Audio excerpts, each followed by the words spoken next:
certain time, we can talk about time, but is there a certain time when you've passed over before you can come back again, or how many lives you can have? Is there any, you know?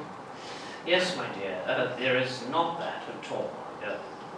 100, 200 years may pass before you wish to come back to the earth.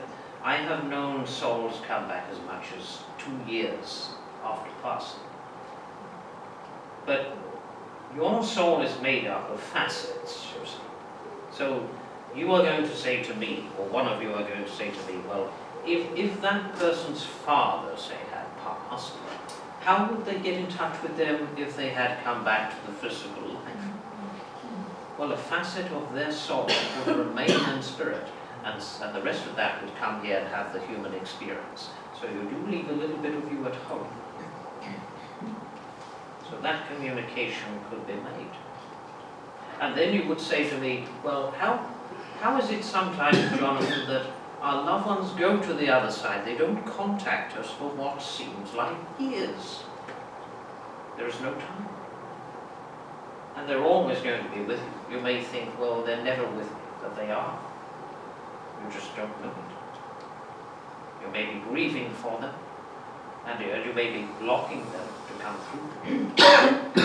It may not be a suitable time. Time means nothing. No, it doesn't.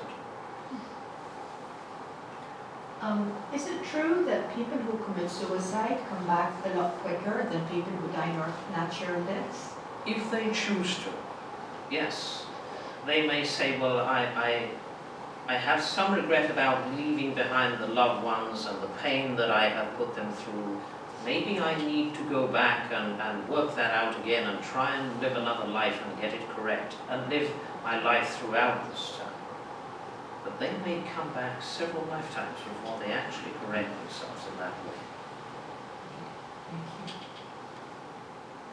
If you leave part of the spirit behind, can you, if you're on the earth, can you communicate with yourself?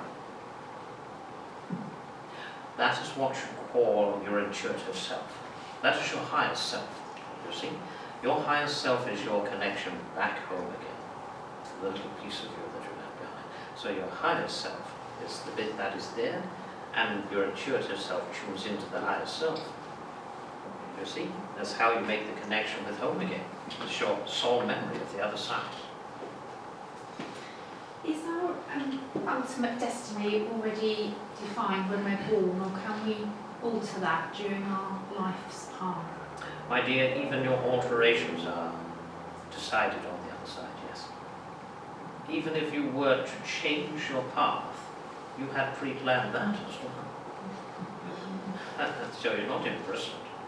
It is everything that you have decided. You would say, well, I will get to that certain point in my life where I will not know where to turn.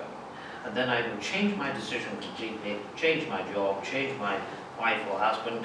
That was, yes, that is the path I'm going to decide to turn into.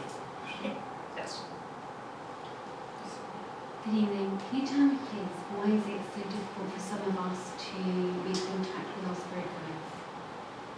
I think that there is always going to be a time when you are truly ready to make contact with them.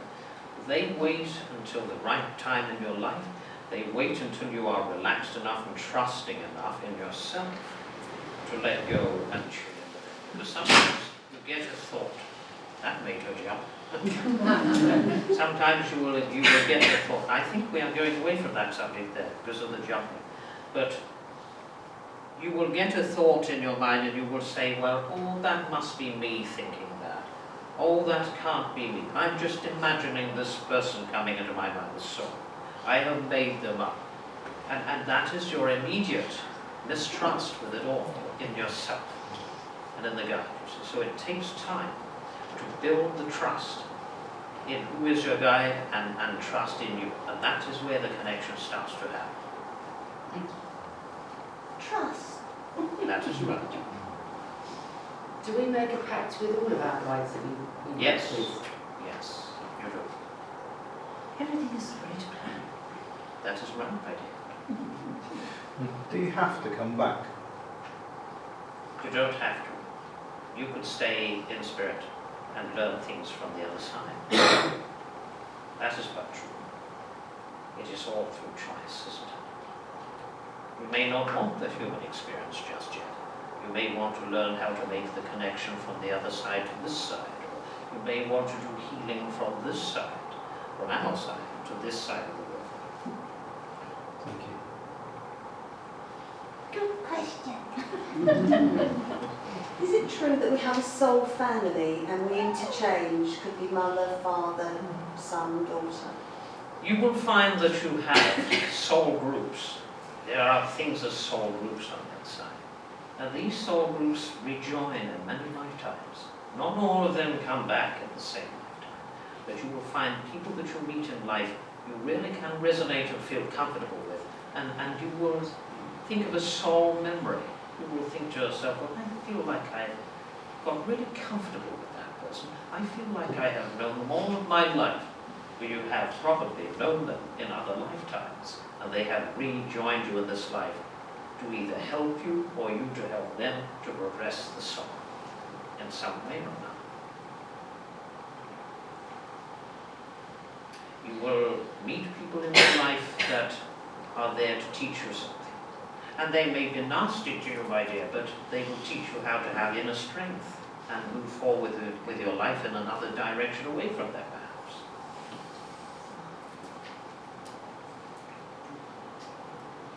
So I will say to you, as I always say to people, in your world there is negative and positive.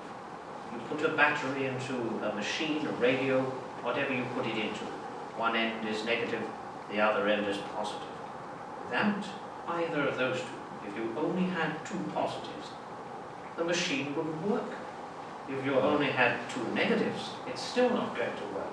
But if you have a positive and a negative, it is going to work at opposite ends. And it's going to help one another still. In the long run, it's going to teach either something. We aren't going to make this work, because we're going to be negative and positive in order to make the machine work.